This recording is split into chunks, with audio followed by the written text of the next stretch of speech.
$4.95. Thank you in advance for your support. Now sit back and prepare to get into another episode of the Just Us Sports Talk Show. I know you're gonna dig this. They'll go to second for one, and now they got the man trapped at third and tagging out.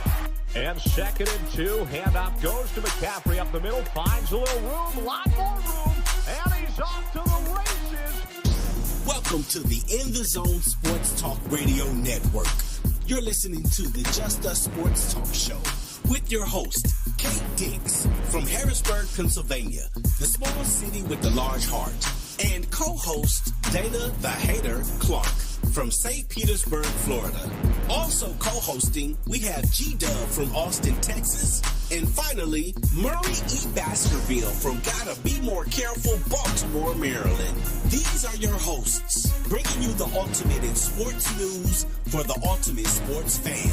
Be sure to download the Try 99 TV app on any smart device and subscribe to In the Zone Sports Talk Television. The cost is $4.95. Thank you in advance for your support. Now sit back and prepare to get into another episode of the Just Us Sports Talk Show. I know.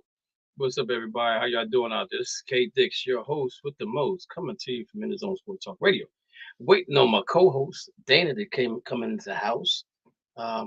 He's usually here sooner. He's usually here before now, but it take a minute to get him. You know, he's down in Florida and got that good weather going on down, I think, and that might be the reason why he's not on just yet. But anyway, what we're doing now is like I think we're going to do like once a month or the end of the month, we're going to do a show.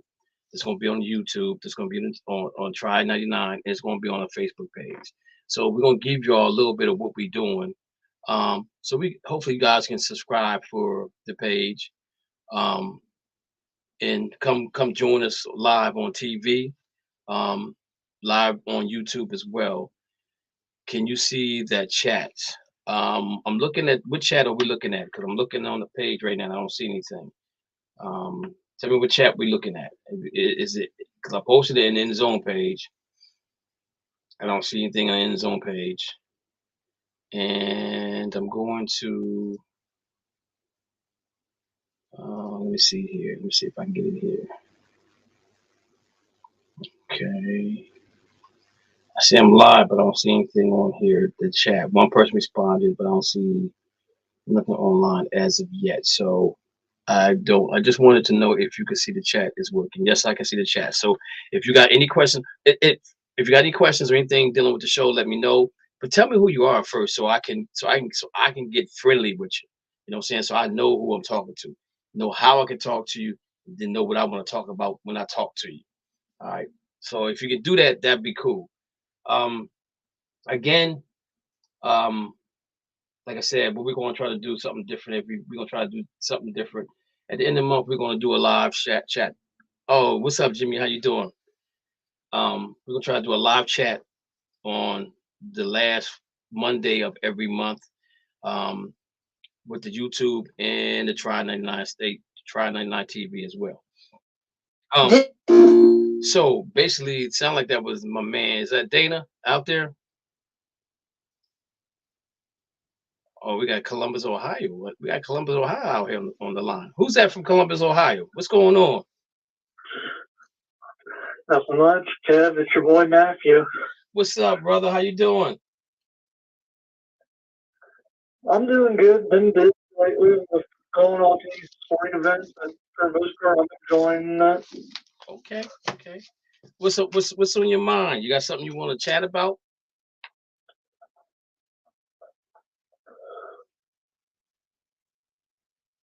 Honestly, I see the new college football rules and all these changes going on. I'm not sure we get into that. Yeah, let me pull up my notes on that because I got my notes right here. And what he's basically talking about, ladies and gentlemen, is NCAA is looking to move forward on some major college football changes. So let me read to you what's going on here. Significant rule changes come could be coming to college football, as top administrators consider several measures meant to shorten the game and reduce the number of plays. A group of executives is moving forward to recommending multi-rule changes, several of which proposals likely to be adopted in a rule prohibiting consecutive timeouts, which would limit coaches' ability to ice the kicker. I don't get that, but it is. Another proposal is gathering support would keep the game clock running after a first down, except inside the last 2 minutes of each half. This is a rule used in the NFL, but would represent a major change to college games, where the clock temporarily stops on a first down to allow for the chains to be moved. Even more radically, the fourth proposal would have a clock continue running after incomplete pass. The ball is respotted. This appears to be less likely to be recommended, but would be a massive change as it would be.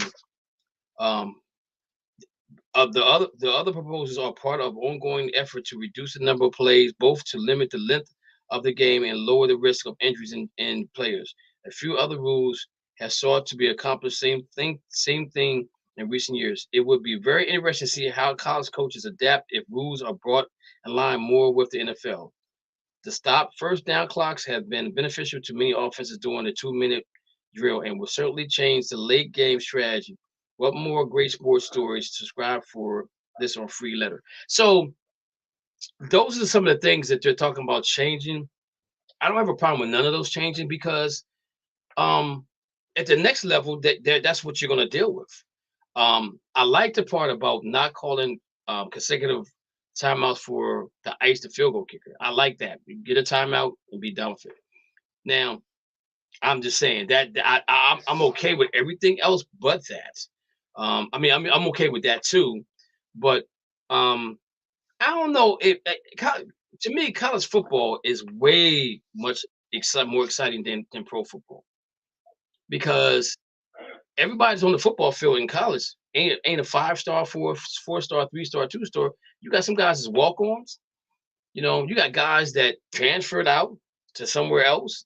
So it's a different type of animal in college football because what they're doing, the reason why I think college football is so great is because they're trying to get to the next level, to play in the pros. So they're going to give you more exciting football than you do in pro football. 9 times out of 10, we already know who's going to win the game going forward. What's up, Charles? How you doing, brother? Hey, Kev, what's going on? Oh, not much. I'm on here with who is this again? I forgot your name. I'm sorry. The call. Matthew. Matthew. I'm sorry. We're on with Matthew, man, and we're talking about the college rule change in football. So Matthew, give me your take on what you think, how you think this thing's going to work out for college if they do make those changes. Honestly, I agree with you on all.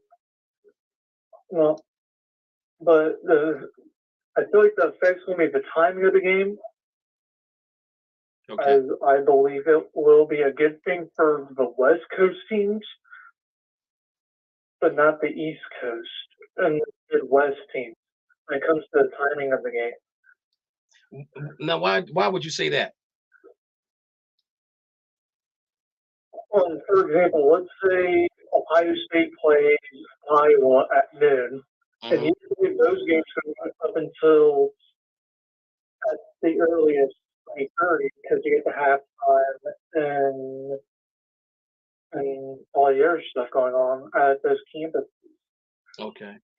And with them now, with the rules, if they do decide to go on with it, I believe that the game will go shorter for them in a bad way because then they're going to like what we're supposed to do now is the game's open for like 30 to 45 minutes. Okay. For the West Coast people, go ahead. It would be a good thing because they don't have to be up all night.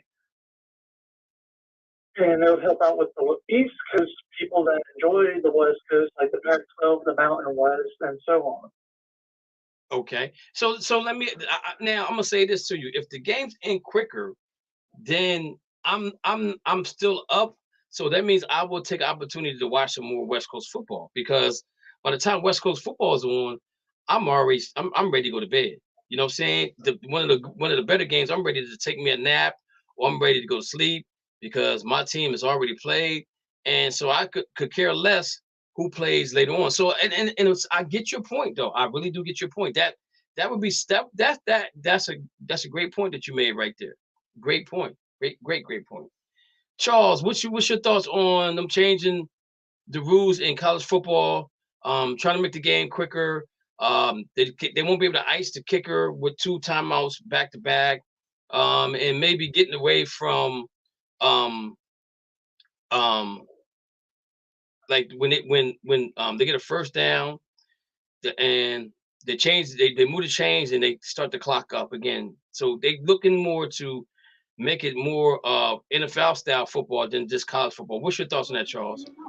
Um, Um, I'm not I'm I'm not not I'm good not with good the with the speeding up the games pretty speeding much, up the just games like pretty much, baseball. just like baseball. Okay. That's how I feel. I like That's how I feel. the I game like the how it's game usually played, how it just usually like played, baseball just like used to be baseball. played. It's been played. So you don't want them to speed it up. No, sir. Just like No, with sir. baseball. Just like with baseball. Okay. Okay. All right. All right. All right. So let's move on. Unless somebody else has any other questions about about the college game being sped up. Matthew, you got any more questions about that?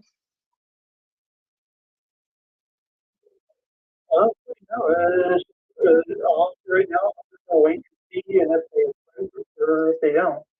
Okay. Me as a Washington fan,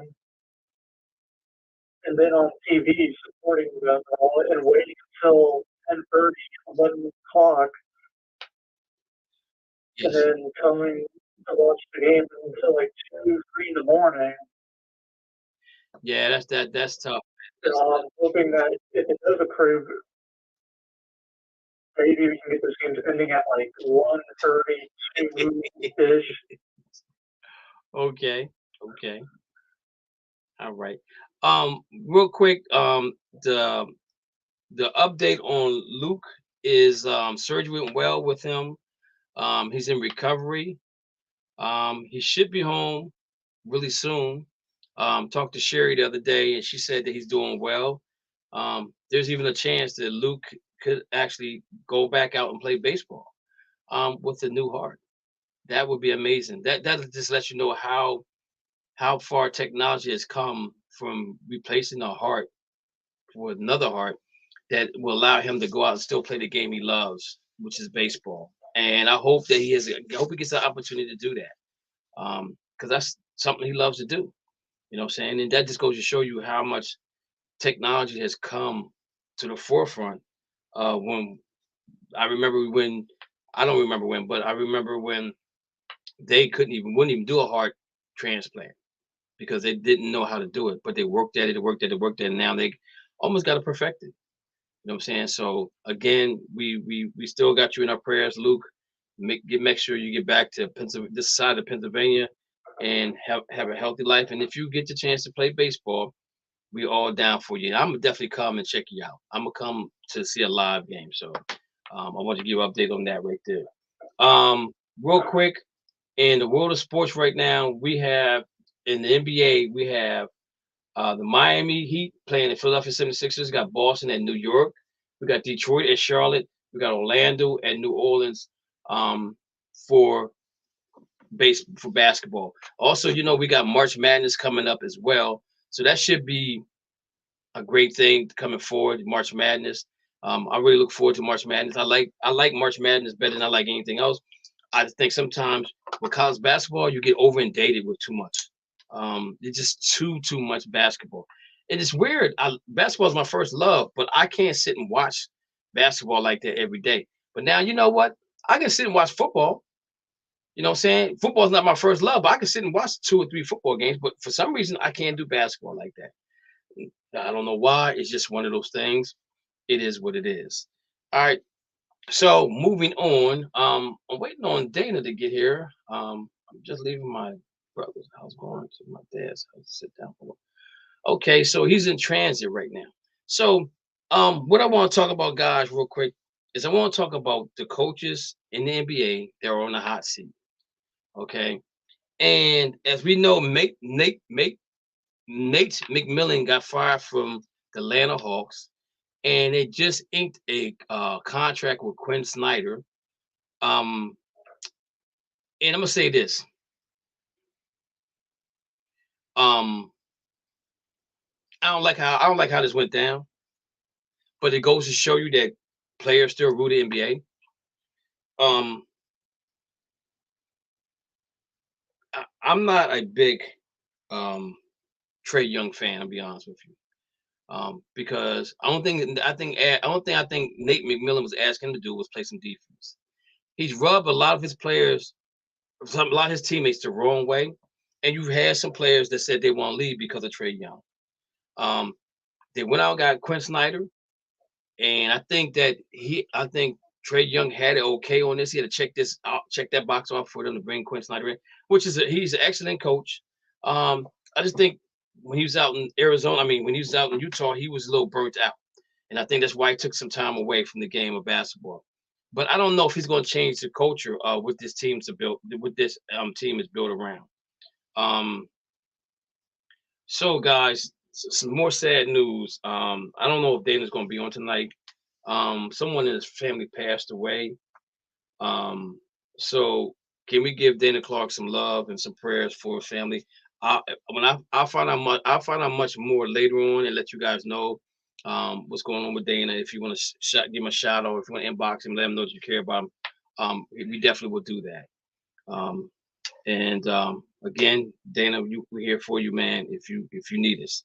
So as I said before, Nate McMillan's gone. Okay. And while he was there, they were 26 and 26, 8th in the East, but they just didn't play no defense whatsoever. The next coach that's probably on the hot seat is going to be Billy Donovan from the Chicago Bulls. Now, this is an intriguing question right here, because I want you guys to understand something. They don't have a point guard. They don't have Alonzo Ball as a point guard, which I think he makes a big difference in how this team is ran. With him being in the game.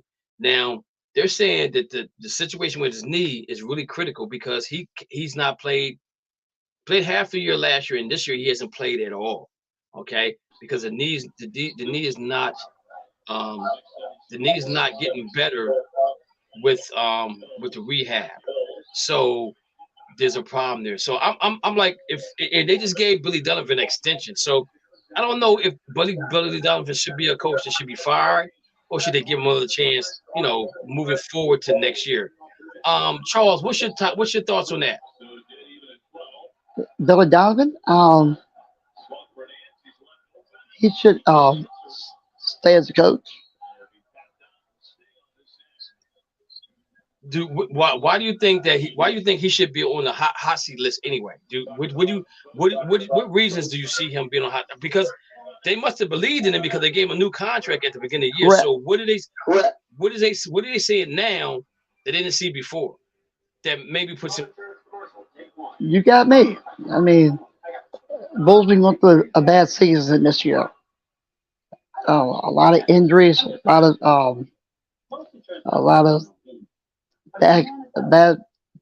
bad calls their way this year. They haven't been playing the same like last year, so that's why. But yeah, I would keep Donovan. They do get some younger guards, but they're not like Lonzo Ball. You're right about that. Okay, Matthew, what's your thoughts on that? Would you agree or disagree with that?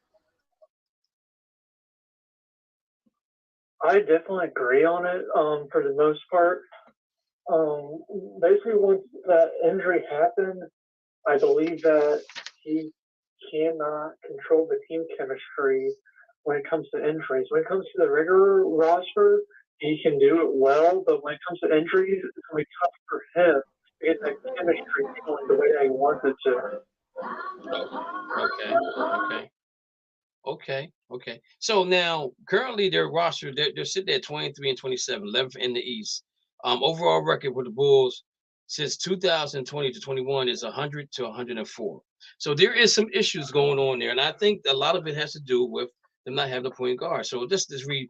It says this time last season, Bulls was flirting with the number 1 seed in the East. Now, though Chicago finds itself danger of missing the playoff and play-in tournament, Donovan isn't completely to blame for the Bulls' step back, but somehow may have taken the fall for such disappointing season, especially if Chicago misses the playoffs altogether. Not having a starting point guard, Lonzo Ball, because of the knee surgery, he has stalled an offense that ranks just 22nd overall and tied 28th in 3 points made, 10.7 per game. Still, with players like DeMar DeRozan, Zach LaVine, Nikolai Vucevic, and a collection of starting caliber guards, the scoring attack should be better. There has been a little consistency from the Bulls this season too, as Chicago has yet to win more than 3 games in a row. The relationship between Donovan and LaVine is also worth keeping an eye on. The Chicago Sun-Times reported, according to the sources, LaVine-Billy Donovan relationship is still valuable, but it remains somewhat strained in the wake of last game benching on November 21st, in which Donovan chose to ride out the last minutes against the Magic with LaVine out of the game. If Chicago were to eventually choose between the two, it's highly likely it would elect to keep Donovan over the starting player. While Donovan's contract extension before 2022-23 season, the organization made a even bigger investment in LaVine with a 200 and which they owe him $215 million owed him over the next 5 years. Those are some slim chances that Chicago pivots to rebuild, reset before the deadline, which could lead to a mutual split between the Bulls and Donovan. So the next team up is the Detroit Pistons. Okay. Now, Detroit is at this time, Detroit with 13 and 19, 15th in the East. Overall, with the Pistons, Dwayne Casey is 117 and 237 since 2018-2019 season. Now, the problem with the Pistons is nobody on that team can stay healthy. You know what I'm saying? They have one of the best players in Paulinko or Pagauki, whatever the guy's name. I think he came from Duke. No, I'm thinking somebody else. I'm thinking somebody else. But this is what they're saying about them. Okay. Casey has captained a wide variety of Pistons teams in the last 5 seasons for coaching a playoff team 2019 with Andre Drummond, Blake Griffin, and Reggie Jackson, now overseeing a rebuild in his 3rd season. Unfortunately, there hasn't been a great deal of progress shown from the Pistons, who have the worst winning percentage now at 25.0% than they did each of the past 2 seasons, 27 and 28%. While trading Jeremy Grant in the offseason, closing Cade Cunningham to shin surgery, Cade Cunningham, that's what I was thinking about. After just 12 games has derailed a lot of progress, the front office did give Casey some veteran help with Bonovich, Alex Burke, and Nerlens Noel. Well, while adding a lottery pick Jaden Ivey and Jalen Duren to the mix. Now, I'm going to say this about you guys. I don't know if you guys get an opportunity to watch the Pistons, but this kid, Jaden Ivey, he's going to be special. I watched him play against the Celtics the other night. This guy's going to be really, really special. I think that if they are the one to get Mwambe, that makes them a better team. It makes it special. That right there entertains. That's entertainment for other players to want to come there, veteran players to want to come there with those 2 guys. Because Jalen Ivey, if you guys don't remember who he was a guy that went through something before the draft, and he just got drafted and he cried the whole time he's on there. I don't know if it's about his mother or whatever it was about, but it touched my heart to see this kid that upset, but that excited to want to go to NBA and play. And if you watch him play, I'm telling you, if you get the opportunity to watch the Detroit Pistons play, take and watch this kid play, because he's going to be special. And again, I think if they do get Wambe, that's a place that a lot of teams going to want to go to and play with him because he's a special kid. They said he is this most second sought after player other than LeBron James coming in the NBA. If you haven't watched Wambe play, I challenge you to go to YouTube and watch him play. The kid can dribble, he can pass, he can shoot. Only problem is you got to gain some weight. And we know when you come to the NBA and you gain a lot of weight, then you cause a lot of stress fractures to come along with that right there. A la Ben Simmons.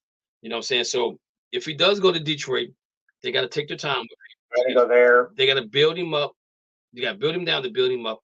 But Casey, I don't know if Casey's going to be around after this season because there's some things that he just can't control. Anybody got a comment on Casey before we move on to the next coach? What about you, Charles? You got any comments about Casey? No, sir. No, sir.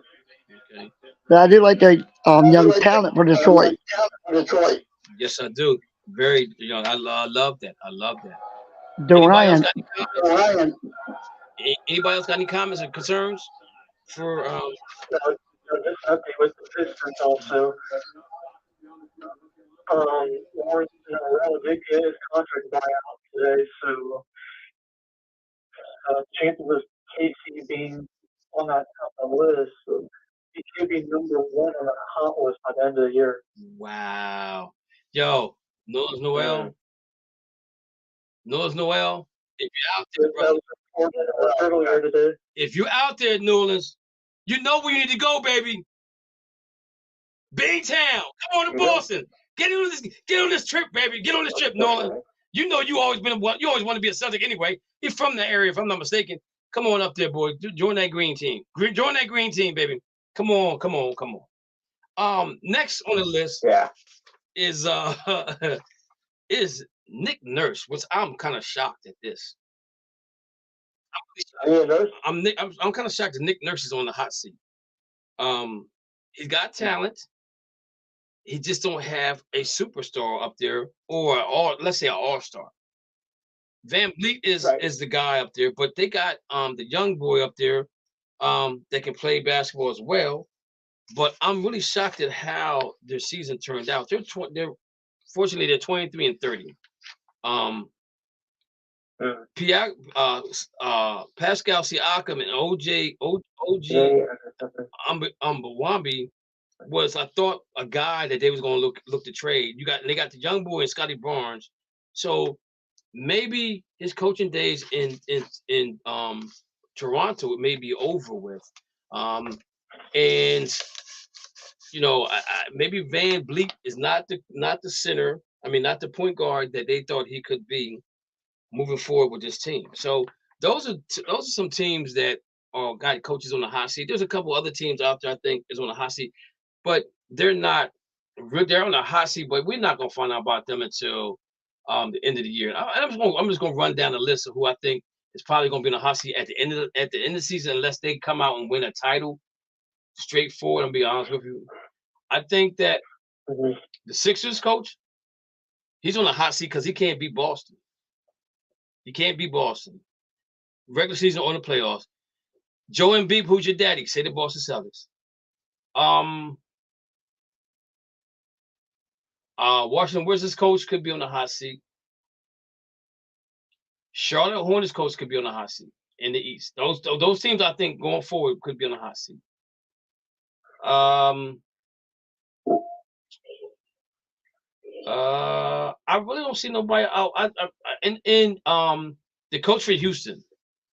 I can't think of his name right now. He could be on the hot seat. 13, they're 13-47. But now, guys, check this out though. The differential in them winning and losing is a 0.8, is 8.6. So that means that unforced turnovers or missed layups or missed jump shots is causing them to lose games. They lost 9 in a row, and they're 1-9. But now I'm gonna tell you right now, the San Antonio Spurs need to stop this nonsense right here. They have lost 16 in a row, right? They're 0-10. They're 28 games out of first place, but this is the tanking stuff that I don't like. I mean, come on, man. We all know what you're doing. It's not fair. Yes. You know what I'm saying? And hopefully they don't get the pick. Hopefully they don't get that number 1 pick, and they suffer and get whatever they get after that. Not that whoever comes behind Mwambe is not good or not good and not good enough or whatever the case may be. But when you're doing what you're doing and everybody sees it and the NBA turns a blind eye to that, there's a problem. I really have a problem with what they're doing, what San Antonio is doing.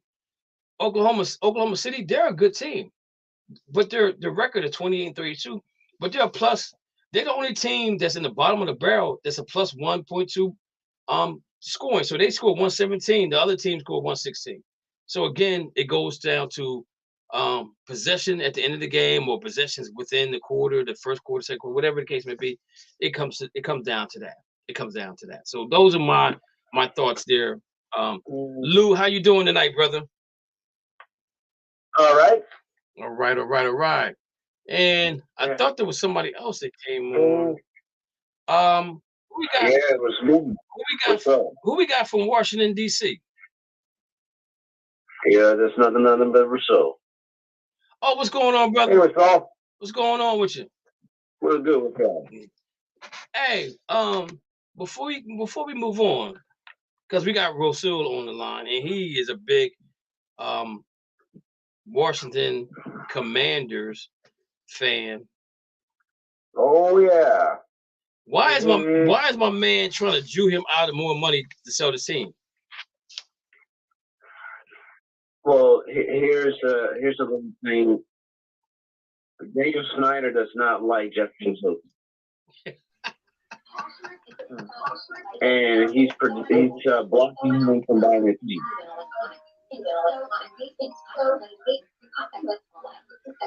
So why is he blocking them from selling the team when he's going to make money? They're looking at roughly shorter than six. So let me ask you a question: Is selling the team? Yeah. Is Washington going to be sold for more than 600 million or right below 600? I mean 6 million. I'm not 600 million. 6 billion. So Jeff Bezos is willing to pay $6 billion. The reason why Daniel Snyder is blocking him is because Jeff Bezos in Washington Post wrote a bad article about Daniel Snyder. That is why they will be sold $6 billion if the other owners agree to Jeff Bezos' offer. Okay, so now my question is right here.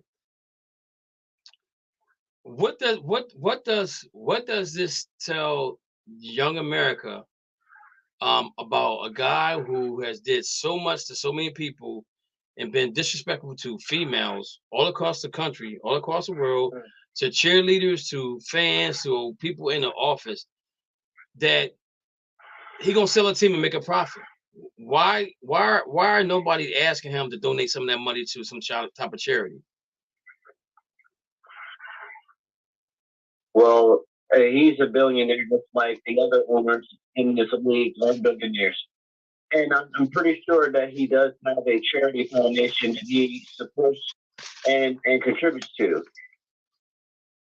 And if that brings up in the interview, that he will definitely say that he will contribute to those type of foundations. Okay, I'm just saying though, because a lot of times these owners that's selling the team, they sell the team not because they want to, it's because they're being forced out because of some stuff they did behind the scenes, and now they got to be accountable for them, but they still make a profit. You get rid of a bad owner, but you get a decent owner that comes in, but the owner that leaves, he gets a profit. I don't agree with that. I really don't agree with that. No, neither do I. No, you're absolutely right. But you have to look at the other as well, like Robert Kraft and Jerry Jones. Those are escaped. They escaped legal problems in their organization, as well as the Carolina Panthers owner. He left, and another owner stepped in. Another billionaire stepped in to buy the team. So in this case, Daniel Snyder is stepping down, but he's not leaving the team. But he is giving up partial of his ownership to another potential buyer if they can afford the $6 billion tax. So you wait a minute. Did I hear you say that Daniel Snyder was giving part ownership up to Jeff Bezos? That's correct. Well, he's giving part ownership to anybody who can afford the $6 billion tax. Okay. And since Jeff Bezos is the front runner, then that partial ownership is going to be his. Okay. All right. I guess so. I just don't like any owner that's bully. And you brought up Robert Kraft. He shouldn't have an ownership. You brought up no. Daniel. You then brought up your boy in Dallas. I got mixed emotions with him. I really do. I think that he's not. I don't even think he is making any decisions no more. I think his son's making most of the decisions now, because I think he's ill. Yeah. So I think that's the reason why he's being so quiet right now. But I definitely. I mean, there's a lot of people that doesn't want Jeff Bezos. So okay, because of the fact that his go ahead. The ownership with Amazon, he and lay off some of the workers. Okay. Now, that's a great point that you bringing in. Is that the reason why? Because of the anti-Semitic movie or whatever they want to call it that's on there. But Jeff Bezos is he's Jewish though, right? Make that make sense. Yeah, true. Somebody make that make sense. They doesn't make sense. They demoralized Kyrie Irving for making a comment. Jeff Bezos is a Jew. He's a Jewish guy who owns Amazon, who sells that book or sells that audio, but nobody says anything about that. Now, I need somebody to make that make sense to me, because it ain't making no sense to me. It's just they just went to pile on Kyrie, and they did it to a point where, he was really upset about it. And I understand his point, and maybe he didn't get his point across correctly, but I don't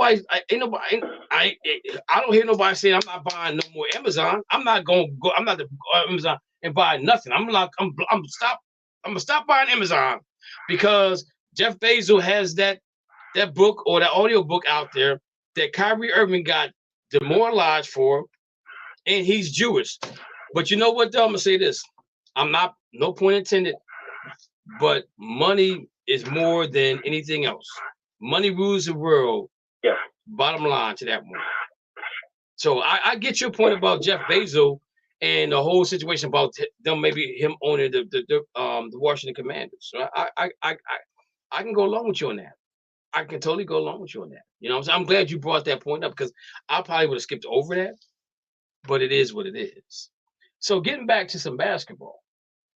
So, I don't know if you guys play basketball before, if you ever played pickup.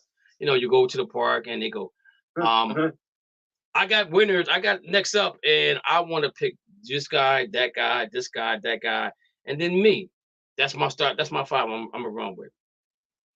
But you always you don't never think about the last guy you pick, because the last guy you pick, you don't know if he's gonna be good or if he's gonna be bad or whatever. But what you don't do is you don't talk about him in his face about how good or how bad he is. You go out and play the game, and then the guy might come out and play. He might be able to hoop. He might be a gamer. He might be a guy to go out there with long socks on, some Chuck Taylors on, a tie-down shirt, and he can jump, shoot, lay up the whole 9 yards. You never judge a book by its cover. But the point I'm trying to get across is that the Lakers did this to Westbrook. And this is why Westbrook could not perform in LA, because he knew the team he played for didn't have his back. And so when you don't have your back, you lose your confidence. And so what happens? They trade him, gets bought out, he goes to the Clippers. First game with the Clippers, he gets 17 points. He had a double-double, I think, that night. He had 17 points, 14 assists. He was 7 for 13 from the field. He fouled up the games, so that means he played defense. I love Westbrook. I love the game that Westbrook plays. If you're not a Westbrook fan, then something wrong with you, because this guy gives you 110% every night on the court. You never leave the game wanting more with Westbrook. I mean, you leave the game when you go watch him live. You leave the game wanting more of Westbrook, because that's his performance. That's what he does on the basketball court. But now he's with the Clippers and he's fitting in. And Paul George was all about bringing him to the Clippers. And I'm glad he went to the Clippers, because the Clippers got to play the Lakers 2 times at the end of the season. And I hope those games count. I hope them games matter for the Lakers to get in, or for them to get into the buy-in game, or maybe get a better seed. Because now we're going to see what really happens against the Clippers, because now you got Westbrook. And I like I said, not only. Go ahead. No, okay, so not only does he play the Lakers, Kyrie with the Dallas Mavericks and KD with the Suns, that's going to be one lit conference. Yeah. And then you got Jay Morant and the Grizzlies. That's going to be something to see.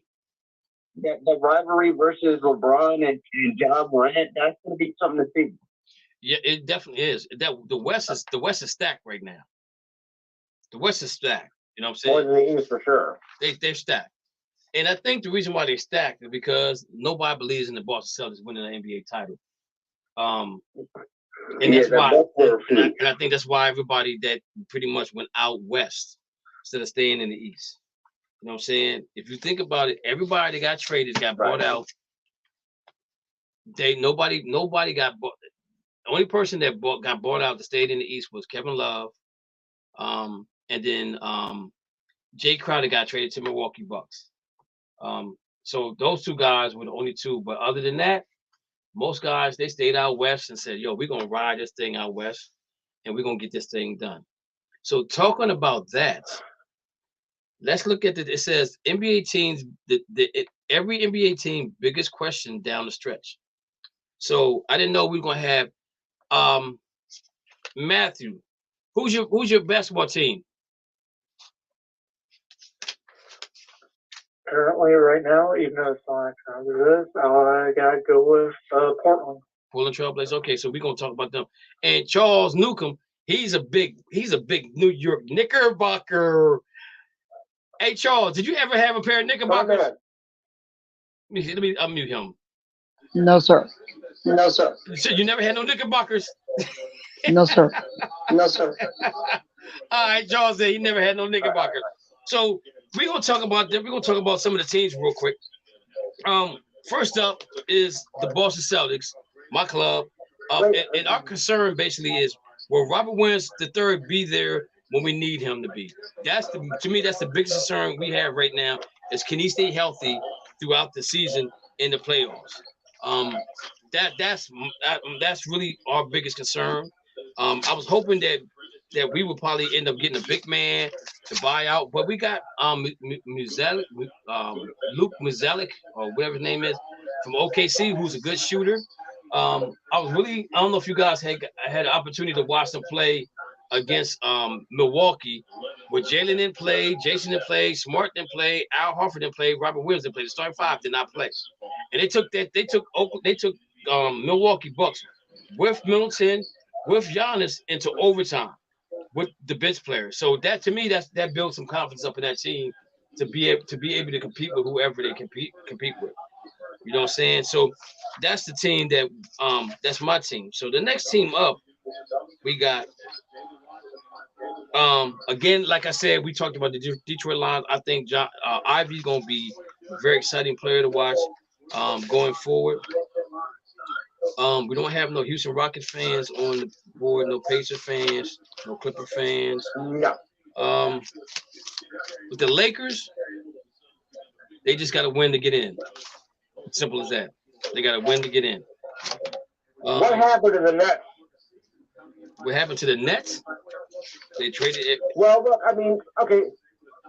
I mean, because like before the trade deadline, they were, hanging in there with the Celtics to Philly. They were like in second and third place. Now they're dropping only to fifth and could drop down to sixth if the Knicks win tonight. And they're just falling flat. I mean, Friday night game against the Bulls, that game was up before it even started. So are you talking? And the Bulls, haven't been that great either. So are you talking about the Knicks or the Nets? The Nets.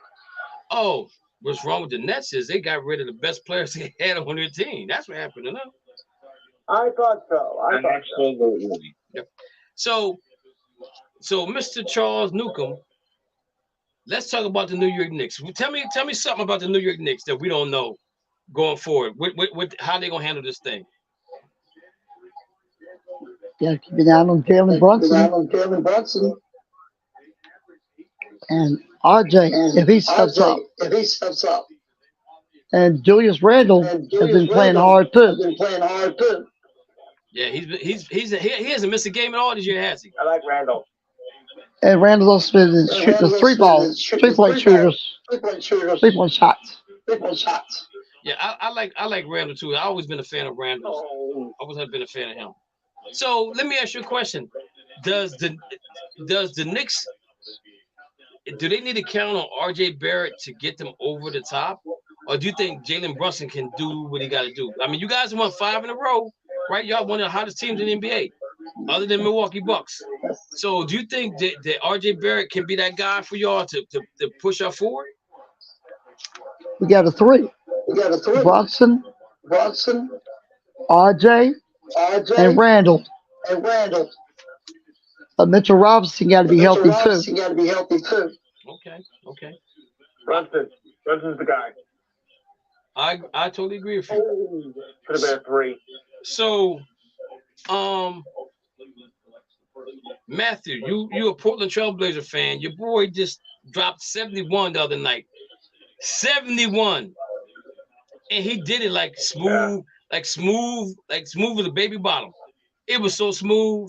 He went out there effortlessly and did what he had to do on the basketball court. So tell me, why do you think that Damian Lillard has never asked for a trade, and how do you think this team's going to end up at the end of the season? Where they going to be at as far as in the playing games, or do they make the playoffs? So to your first question, I believe that Damian Lillard has stayed and will probably stay in Portland for the rest of his career, because there's two sides of it. There's the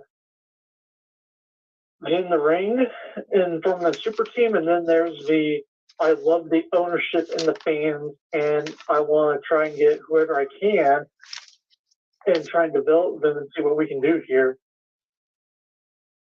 Because currently we just picked up Cam Reddish from the Knicks, so that's going to be a big chemistry going on for the rest of the season. Okay, so your second question. All right, go ahead. Are we going to make it to the playoffs, or where we're going to end up? Currently, we are the 11th at a 29-31 record. And I believe that we will get to the playoffs, but not into that top 5. There's probably 7 or 6. Okay, so let me ask you a question. What is it about Portland that Damian doesn't want to leave? And this a leading in the question, but it's gonna go to Rasul next too, because I think he has a player similar to what Damian Lillard is doing right now. So you've been to the Western Conference Finals one time with him, but it's not a high market area for free agents to go to. So how do you make that place a high ticket item for a free agent to want to come to Portland and play with Damian to maybe get them over the top? What do you do to make this happen? The best way that you can have it happen is that with Portland, with them being a medium market, small in the area, and in the West currently, you don't have to deal with the drama. Like, you don't have to deal with the arguments in the West of them that much, like the Lakers, the Clippers, the Suns, and even with putting these teams in there, to have those locker room heats or people talking about them every morning, like Skip and everyone else. So you'll have smooth communication with media up there, including with coaches and ownership, as currently it's been smooth for the most part. Mm-hmm. Yeah. So it just comes down to the calmness of the area. Okay, so let me ask you this question: how did you feel about C.J. McCollum being traded to the Pelicans? Because it seemed like him and Damian got along. Do you think it had to do a lot? Because he got a new contract from the Pelicans. Do you think the money was a reason why they moved him? So it's like, okay, you've been a good fellow here in Portland, but we want to get you paid. We can't afford to pay you here, so we're gonna trade you to a team, and that they can pay you. But I don't know what your chances are to win a championship. Do you think that was a conversation they had? I believe so, to some extent, and then also with added on to that,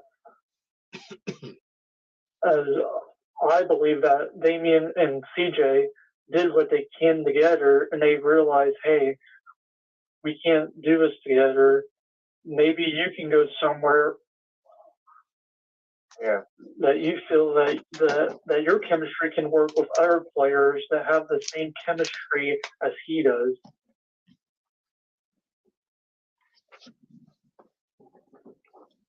Okay. I can get you on that point. Razoo, the Washington Wizards. Yeah. The Washington Wizards. Talk to me.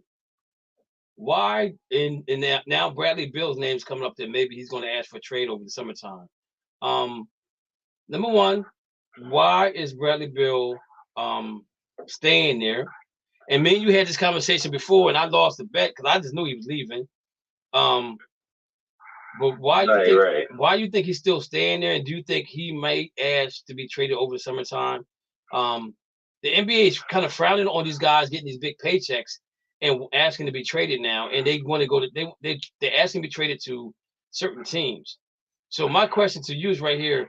And even with the situation with Bradley Beal and John Wall, which seemed like it was working, John Wall gets out of there, and he's played less basketball since he left there.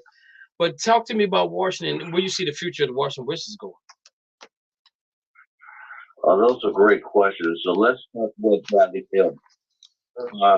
Bradley Beal had recently said that he wanted to be with the organization that drafted him, and he's going to be loyal until he feels like there's going to be a better opportunity down the line.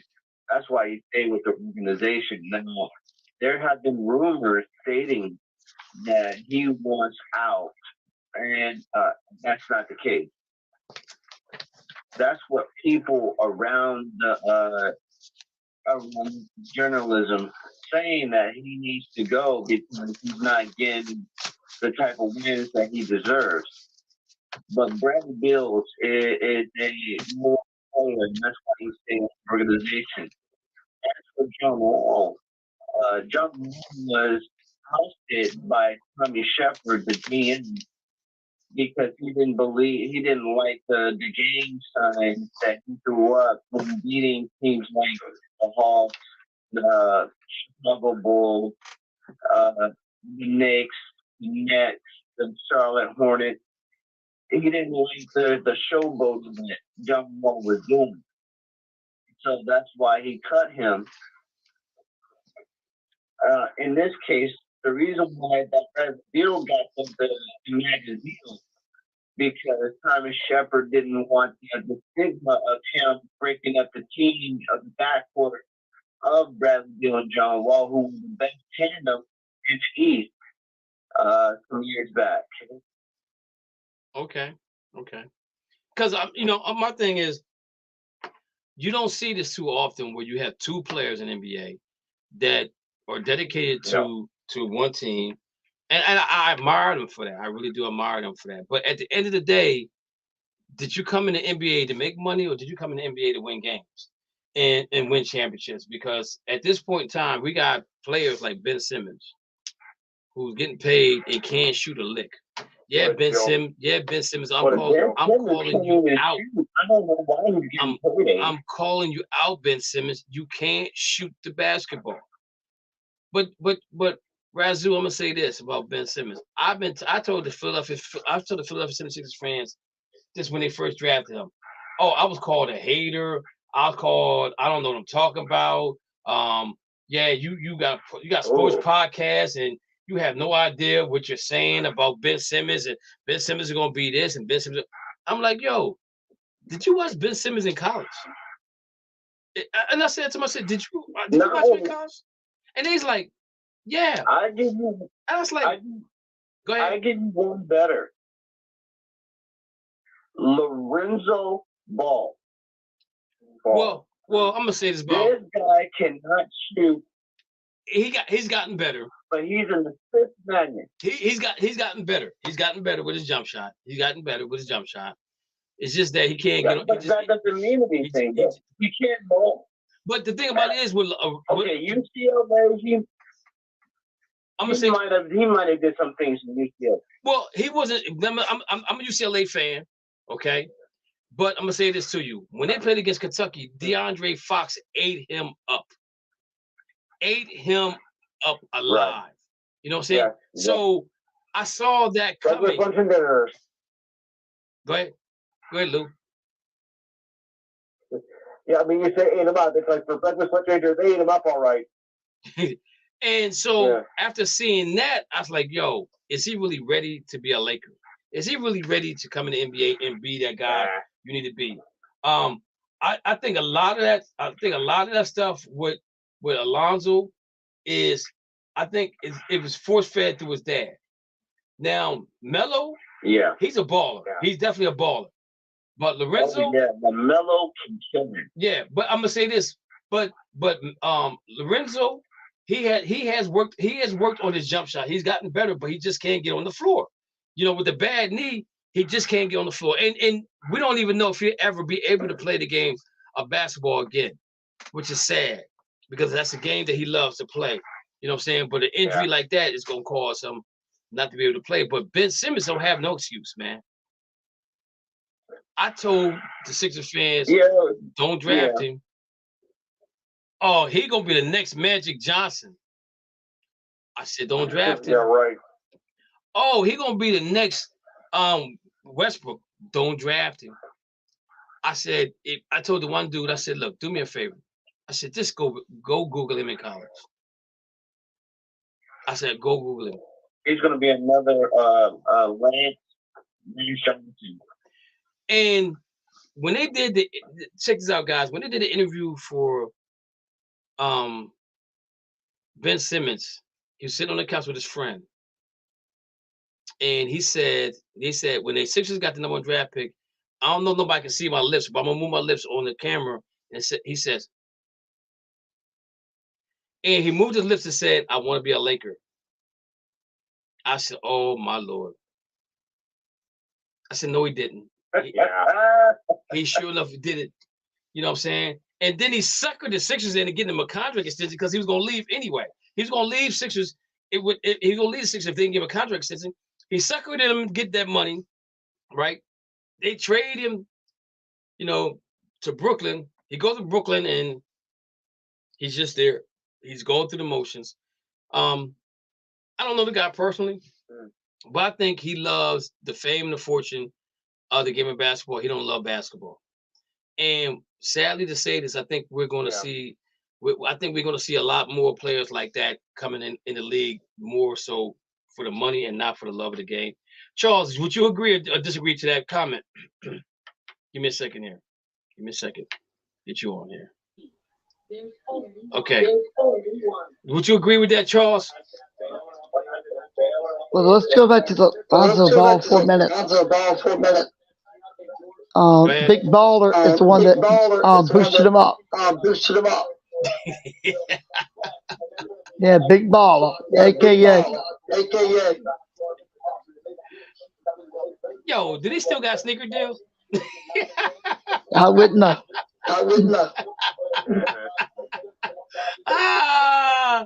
Oh man, I love sports, man. I love sports. I love how we get to talk about this stuff, man. This is so exciting to me, man. It's so near and dear to my heart. But Razoo. But the thing about it is, though, you're gonna watch. I'm gonna tell you, and the league's talking about maybe changing the age limit. There's some other things they're talking about changing as well with the NBA.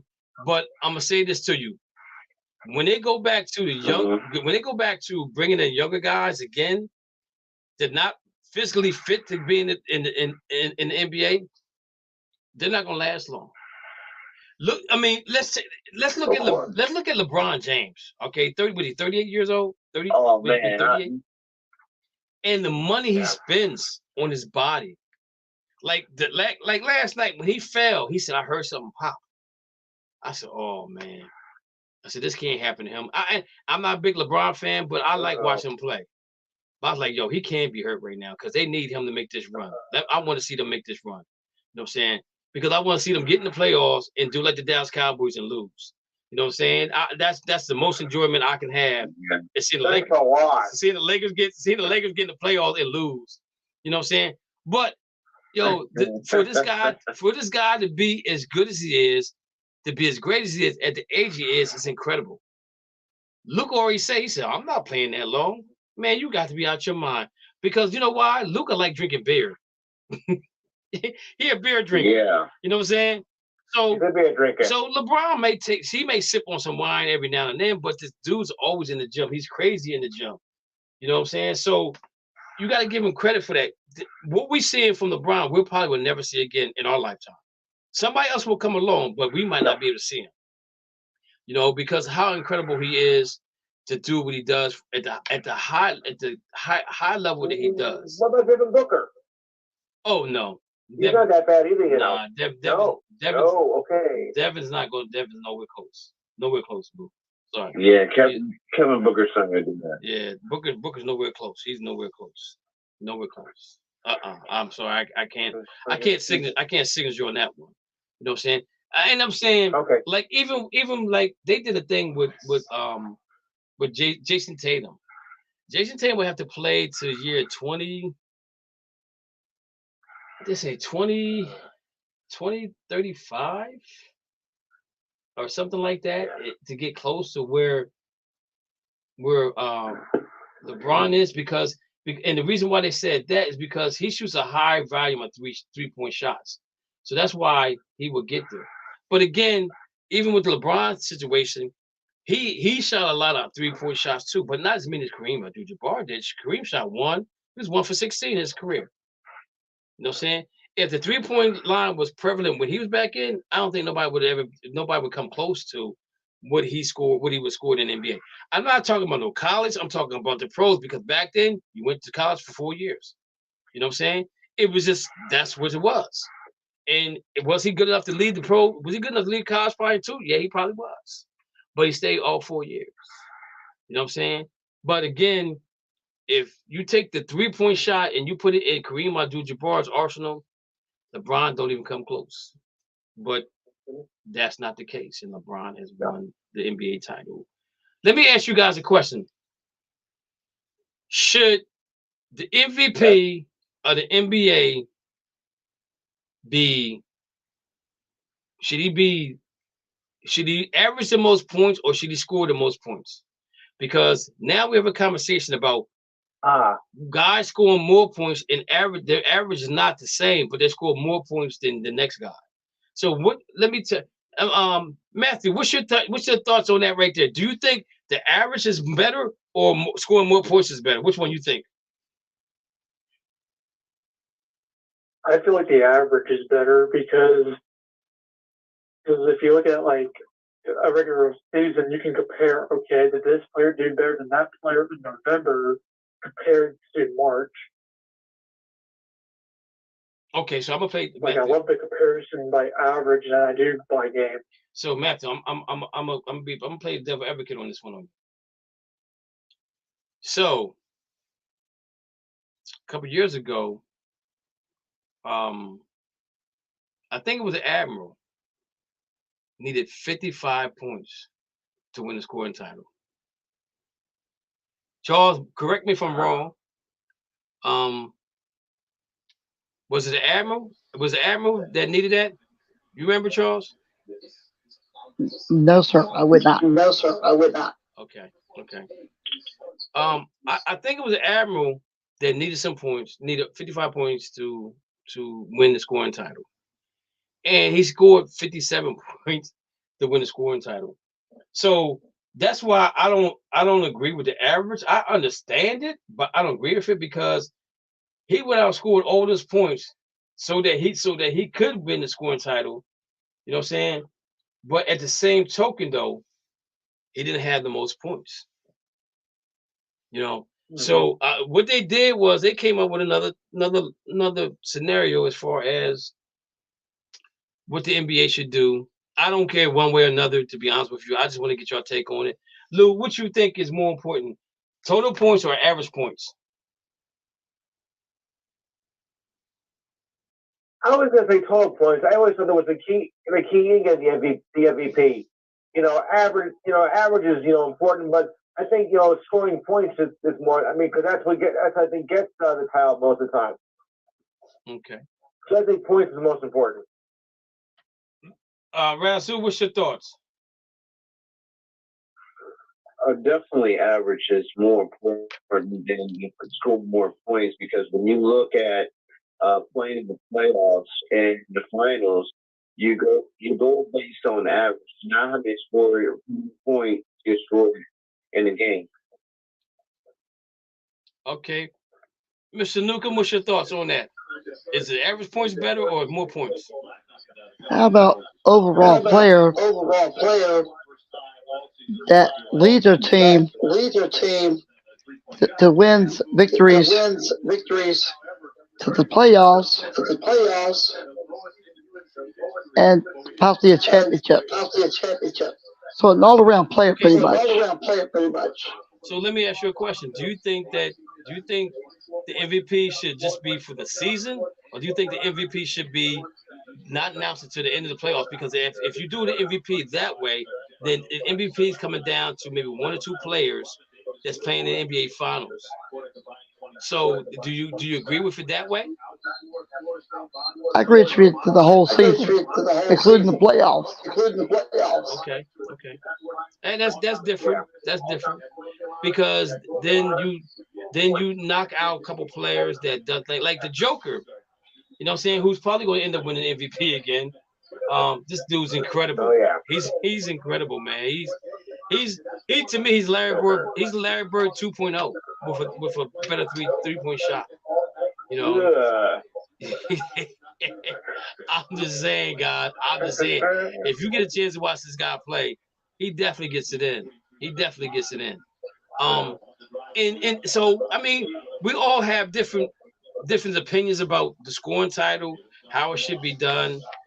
Because even last year, LeBron had an opportunity to have the most points, but he didn't average the most points. You know, it just that he shut himself down when they didn't make the playing game. You know what I'm saying? So I'm okay with either way they do it. I really don't care. Just as long as they make it exciting.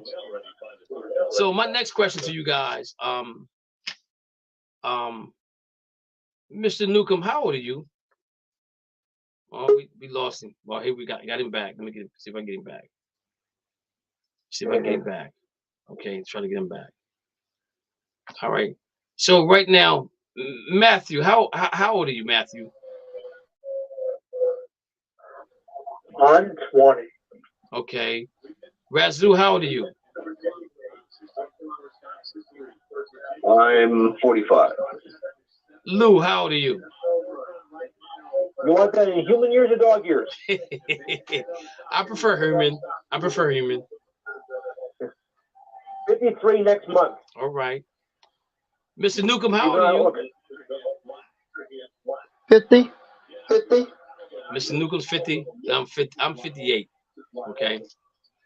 So me, Lou, and Mr. Newcomb probably have watched the most basketball than anybody in this group. And you know what? I have a problem with people. I hate that they talk about the GOAT, the greatest of all time. I don't think there is nobody. I don't think there's one greatest of all time. I think you have eras where somebody is the most dominant player in that era. Do I think that they could play in any era? Probably could. I'm telling you right now, they probably could. LeBron James will probably be a person that could probably play in the 70s. I mean, the 80s when fouling was a foul. When they clotheslined you, or whatever the case may be, LeBron has the body that could play then. The other players, I love this question. The other players that we have, like George Mikan, Bill Russell, Wilt Chamberlain, Pete Maravich,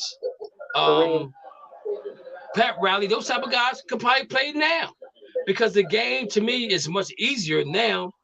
It's more easier to play now than it was back then. Because I think basketball has become more of an entertainment than a sport. And that's where I kind of get upset with it. Okay. So I'm just saying, I think you have your era of time, and they were great in their time of era. Now, if you go back and you look at if you go back and analyze the height of players in the 60s, the 50s, 60s, and 70s, it's same as it is now. Actually, you might have had more guys back then that were 7 foot than you have now, right? But if you look at the guys in this era now who practice basketball all year long, they're probably better athletes, and they're probably more talented than they were back then. So that's my thing right there. Let's be real with it. Go ahead, Russell. Okay, so let's be real with it. I think there's players in this era right now that are what's better than LeBron James because they stay with their team. This is why I love this question because I believe that he is not the greatest of all time, but he is a statistical champion. You know, and my evidence. You know what's weird because I was going after this conversation. I was gonna go to something else, but go ahead and we can talk about that after. We're gonna talk about that after we finish our conversation with this one. But go ahead. Oh, of course. Okay, I'll be really brief. The reason why I think LeBron James is not the greatest of all time because you got Michael Jordan who scored 6 championships, played while he was sick, had the FAVRE against, and he beat the Utah Jazz. Yeah, all right. He also he lost his father. Yeah. All right. So that's being what we're one team. Let's go to Stephen Curry. Still with this team, won 4 championships with KD. And then you had Andre Iguodala. So, and then you had Lance Stevenson, Livingston. Sean Livingston. That person is equivalent to Michael Jordan, and let's bring into the Boston Celtics. You have what's his name? You had Paul Pierce, Lee Allen, and you have Kevin Garnett. And they won championships. Let's also bring up Kobe and Shaq. They won championships. Shaq won 4 and Kobe won 5. Okay, so let me ask you a question. Are you basing your facts on winning titles, or what? Is that yes. it? Okay, and I'm not disagreeing. Yeah. I'm not going to disagree with you on that because basketball is a team sport. Okay, because I tell people this all the time. When you have individual accolades in sports, that helps you get to the Hall of Fame. Because you got guys that won titles. You got guys that won titles is not in the Hall of Fame. Robert Ory's not in the Hall of Fame, right? He got 6 titles. Right. You know, you got guys that got titles is not in the Hall of Fame because basketball is a team sport, and that's why I always say to anybody, I never will ever nothing will ever change my mind on if you say to me, who is my top 5 athletes? Basketball players, football players are not even my top 5. I'm gonna give you guys my top 5, and we can talk about this too as we want to. My top 5 is Serena Williams because she got to play offense and defense. Muhammad Ali because he got to play offense and defense. Right. Jim Thorpe because he ran track and he didn't have no help. Okay. Those are my top 3 right there. Then if I go down the line and really think again, I gotta throw somebody like Arthur Ashe in there because he played tennis as well. Right. And let's see if I go. I want to use baseball players, but the thing about it is that you still gotta have that hand-eye coordination. But I think that maybe a hockey goalie could be number 5 because he has his reaction to the puck has to be on the point. Even though somebody may be in front of him before that puck gets there, the guy from the other team got to move in order for them to see the puck. But those athletes would be my top 5 because they play offense, they play defense. You know what I'm saying? You know, I can't put LeBron James as the number 1 player on my list because he's been some players that helped him. I can't put Tom Brady on that list because the center has to give him the ball for him to throw the ball. I don't see the center getting no praise. You know what I'm saying? Nope. Right. You know what I'm saying? Pitchers, I think you can put pitchers in there too because, I mean, in a sense, because their pitcher against the defense. I mean, their pitcher against the offense.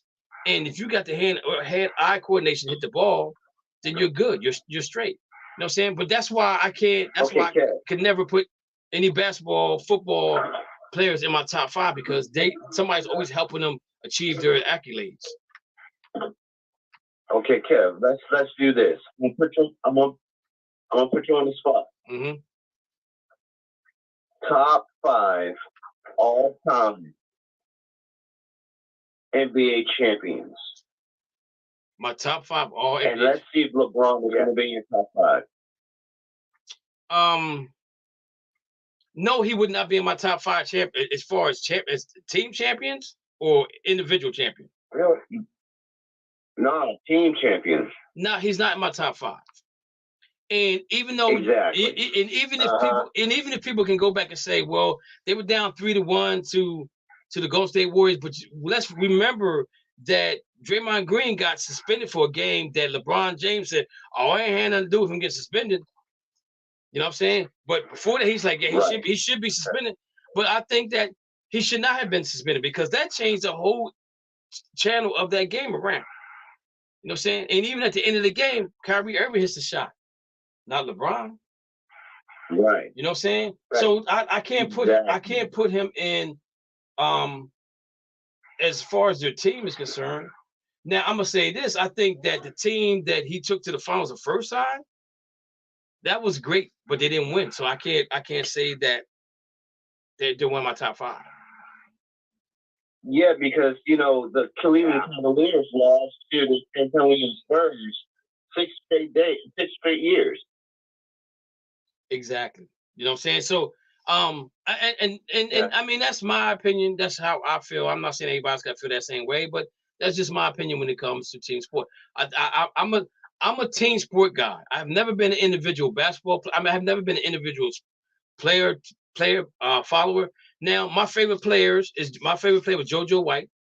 Played with the Boston Celtics. He got traded to the San Diego Clippers. His last year, he retired.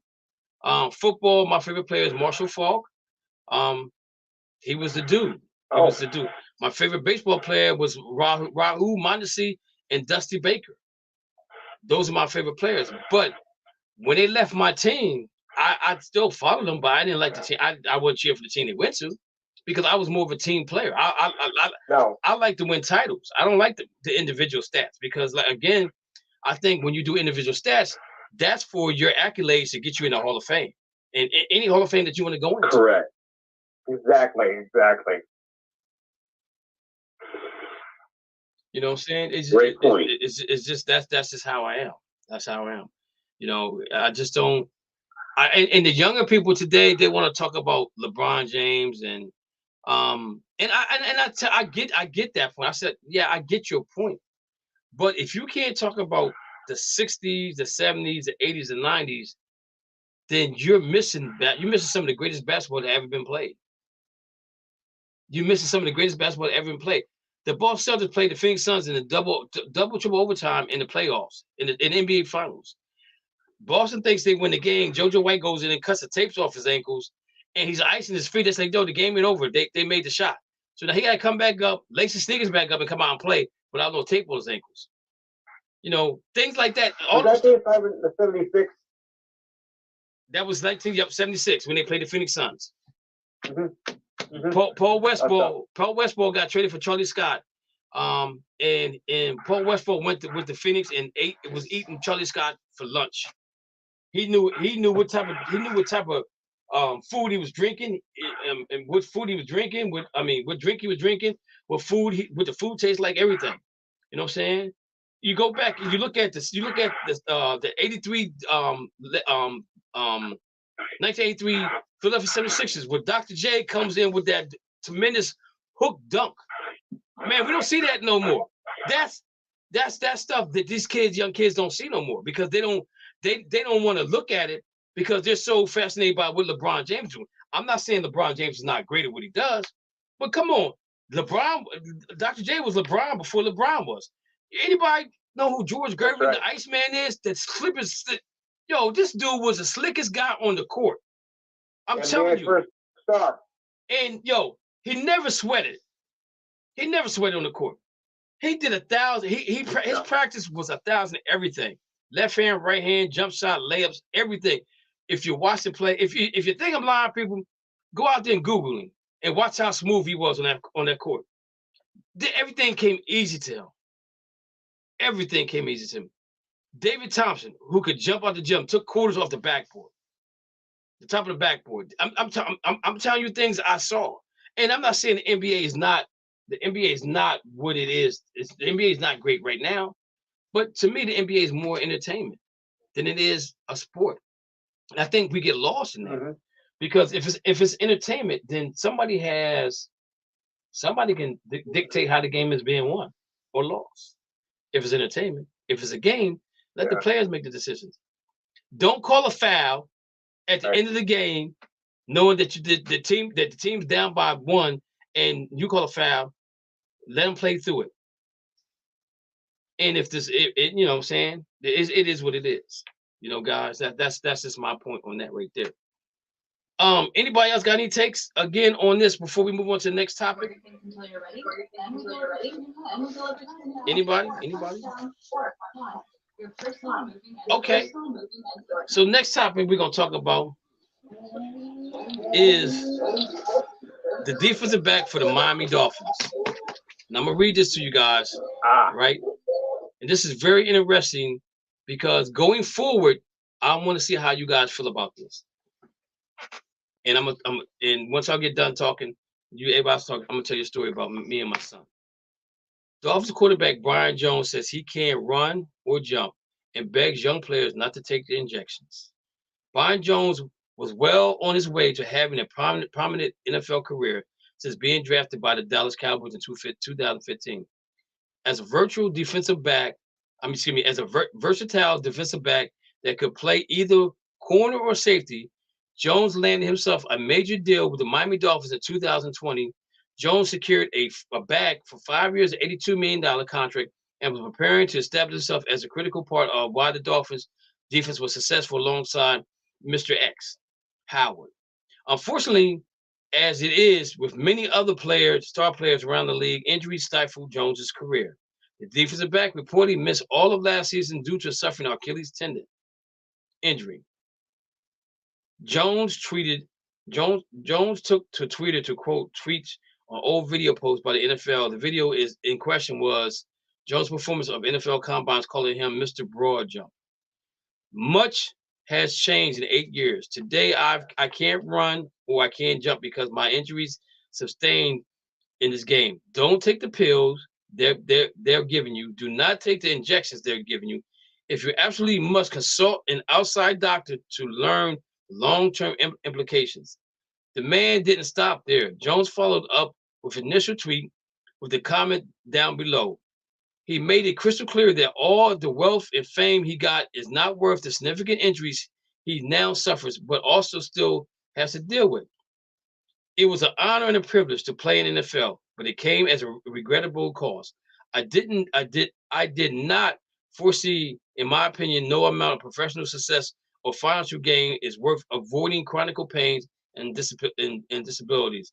Godspeed to the draft of 2023. Mr. Newcomb, what's your thoughts on what Mr. Jones said? Do you agree with him on that? I completely agree. Because NFL wants their doctors to give the players shots and pills and all those things. And the players have to go out to consult their own doctors. Okay. Matthew, what you think, brother? I definitely agree on Mr. Jones' statement. Okay. It shows that he's not afraid to say that, hey, my body has done what it can done, and he's being honest on what the pros and cons are when it comes to entering the league. Because there's players in the past that have been through the same process when it comes to I can only take so much, and then it's over. Mm-hmm. Okay. Like the most recent example I could think of would be RG3 or Jake Locker. Okay. Lou, what's your thoughts? Absolutely, because you never know what could happen later on down the road. I mean, it looks like a good thing at first, but then as you get older, you start to wear down and whatnot, and they also have side effects too. That can be damaging as well. With the injections and the pills, because the pills, can really hurt you. Like the steroids. Okay. So it's best not to take it. I have to agree with that. Consult with your doctor before you do anything, before you take any kind of medication or whatever. That's what they're there for. Okay. Razoo? The NFL is a very young league, and these youngsters out here are more quicker, agile, quick, and stronger. And the collision of players, and then they getting hurt on the regular, you kind of have to figure out what are you getting injected with. So I believe what he's saying, but you also have to take an account for those who don't get hurt and what are they doing to stay healthy. Okay.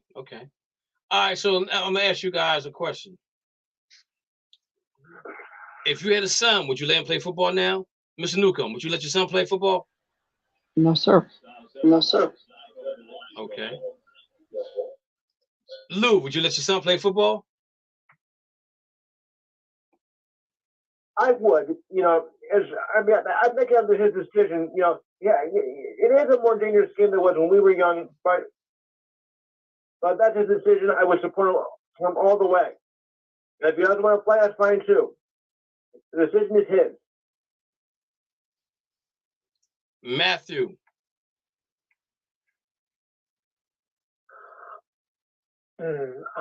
This is like one of the toughest questions nowadays than what it was 10 to 20 years ago. But shoot,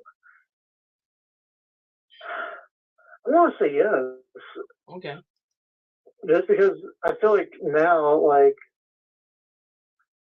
I'm 50-50 on the NIL and all, and I feel like, and there's like more options with different leagues than there were 10 years ago.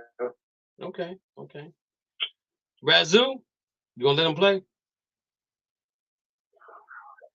The first thing I would do is I give him a 3-step ultimatum. First, he'll start on special teams, and then the next year he'll start on defense, and then the last year he'll be on the offense. So that would be his decision. Okay. All right. So now I'm gonna give you guys, if your child or you could make generational money that would basically say that my family would never have to work another day in their life, and we could run their own business like the way they could run their own business with the money that I'm going to make doing what I'm doing. Would you still play football, Mr. Newcomb? Would you still play football if that was the case? Well, wait a minute. Before you answer the question, let's say you could be the best football player and you making generational money, but they said to you, I'm gonna give you a pill to make you the best football player, but you're gonna die in 20 years. Would you still do it? No, sir. No, sir. Not worth it. Not worth it. Okay. Okay. Lou, would you do it? No, that is going to kill me in 10 to 20 years. No. Matthew, would you do it? Not worth it. No, it's like I'd probably do like 3 years max after it. Because like you gotta think these contracts nowadays, it's just like compared to 4 or 5 years ago, it's like not even to the point where you can offer me $200 million and I ain't playing. Okay. Razoo, what you gonna do? Man, there ain't no way in this world I'm letting my son pay that pill. Man, I would knock him next week. All right. So, I get y'all guys' point, but there was a survey one time a while ago in USA Today said if you could be the best athlete in the world, make generational money for your family, but you know that you have to die, you would die in 20 years, would you do it? Believe it or not, more people said yes than said no. Believe that. More people said yes than said no. Surprised. You know, I'm not surprised because it's generational money. That means that you leaving your family well off, wealthy, rich, not just rich, but wealthy. Wealthy and rich is two different things. Wealthy is rich is Shaq. Wealthy is the owner of the Lakers. You know what I'm saying? As Chris Rock would say, right. That's the difference. You know, so I'm gonna give you guys a little story about my son. So my son wanted to play football. I felt like my son was too small. I felt like, he just didn't have the stamina to play football at a high level. So my brother takes him and gets him to try out for football without my saying so, without me knowing about it. But at the end of the day, I'm the one that got to sign up on the paperwork because I'm his dad, right? And so he comes home with all this football gear on, and I said to him, yo, what are you doing? He said, Dad, I signed up for football. I said, boy, no, you didn't. He said, yes, I did. He said, Uncle Terry took me and signed me up for football. I called my brother and laid him out. Laid him straight out. I'm like, yo, why would you? He said, because he wants to play. It's my child, and I got to make the decision on what's best for my child. So my son said to me, he said, Dad, just come watch me play. Just come watch me play, Dad. He said, and if you don't like the way I'm being played, then I won't play no more. I'll stop playing. And then I said to him, well, what position you playing? Dad, I got me playing quarterback. At 5 years old, he's playing quarterback. 5 or 6 years, I think he's like 6 years old playing quarterback. I said, nobody knows how to block. I said, nobody knows how to block. I said, man, you're going to be a target. They're going to have a target on your back. You know what I'm saying? I said to the coach, I knew the coach, you know, and me and the coach had grouped together in high school and everything like that. He played football. I said, I don't want my son playing no more football. I'm not seeing him go through this pain and suffering that I went through when I played the game of basketball. I mean football. I'm not doing it. So my son said, Dad, can you just watch me play? So the coach takes me in the huddle. He gets Quentin to play. We go in the huddle. Quentin calls off 23 black, fake 45 blast, Z post Y flats or something like that. I said, what in the world did he just say? The coach said to me, he said, yo, he's gonna fake a handoff left and fake a handoff right. He's gonna throw it to the Y to the Z back in the flat. I said, you taught him that in 2 weeks? He said, yeah. I said, okay, so let's see how it goes. You know? And he did the play. I said, oh, my son kind of smart. So I said to the coach, I said, well, I'll tell you what. I said, if my son plays football for you, I need one play in the playbook for him. That's it. Just one play in the playbook. I said, and you gotta run this play. You gotta run this play every play. You gotta run this play, the first play every game. I said, because that means if he does what he's supposed to do, he's gonna score every time. And it was a quarterback sneak. He would fake it one way and run the other way. So I said to my son, I said, when you do this play, run like dogs chasing you. And so when he would run down the field, I go, woo, woo, woo, woo, woo, woo. And so he scored 9 out of 10 times, right? So they're already up, right? So I was like, okay, now I can relax. I ain't got to worry about them coming after my son because we scored. And since he ran that play, they're going to make sure they look for that play all the time. You know what I'm saying? But my son played, and the thing about it is, man, I swear on everything I love. Every Saturday, we're in the emergency room getting something checked out. That's why I didn't want my son to play, because he was not big enough to play, you know. And even now today, I'm not having my son play pee-wee football and all like that, because they don't teach these kids the right way to play football. Now, if he gets in 9th grade, he's big enough, I'll say, okay, now you can play in 9th grade, because now you're playing at a level that you have to learn how to play, and they're going to teach you how to play. It's not like they're just going to throw you out. It's not like they're just going to throw you out there on the field and not tell you how to play the game. Where in the midget league, they just give it to you. Best athlete wins, or be the best athlete is quarterback, running back, the wide receiver, and then you put all the big guys that could probably run faster than some people in the backfield on the line as blockers. You know what I'm saying? So I really wasn't cool with that, but I understood it. You know what I'm saying? So that was my story about my son playing football. But yeah, it wasn't cool. It wasn't cool. And even like today, I don't know if I could let my son play right now either. But what I did do though is I did teach him the holes. I taught him 2, 4, 6, 8, 1, 3, 5, 7. I taught him all that. I said, well, I'm gonna give you the tools to be successful at it if you're gonna do it. You know what I'm saying? So that's my story about my son. Next up is Russell Wilson. He tried to get Pete Carroll fired. Instead, he got traded. Okay.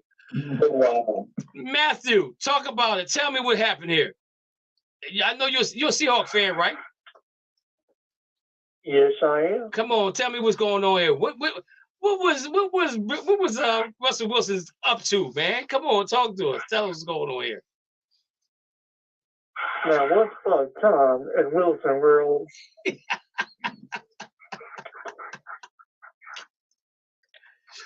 okay. He didn't like Mr. PDP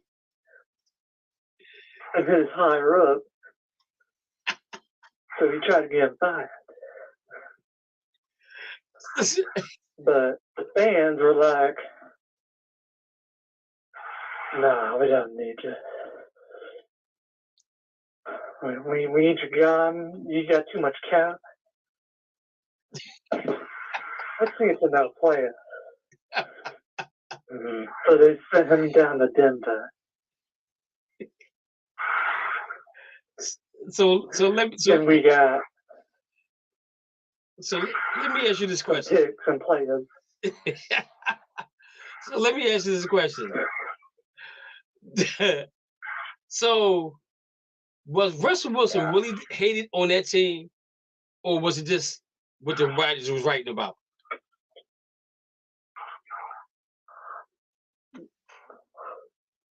I believe. Okay, let's play it like this. At the beginning of his career, everyone loved him. By the time we got towards the middle and the end of his time in Seattle, people were realizing he's not what he is. No. And it even shows it, like in Denver, he's having the same problem that he did in Seattle. Okay. Because he loves his money. Okay. So let me like you got the O line. He doesn't. Go ahead. Problem. Go ahead. So you got the O line problem. Mm-hmm. He's got good wide receivers. Mm-hmm. Yeah, the defense is decent, but not great. Mm-hmm. Injuries come up. Okay. So you got to figure out what's he going to do. But this time around, he's going to get benched, and someone else is going to come in immediately. And that's currently where it's at right now. So, do you think Sean Payton can help resurrect his career in Denver?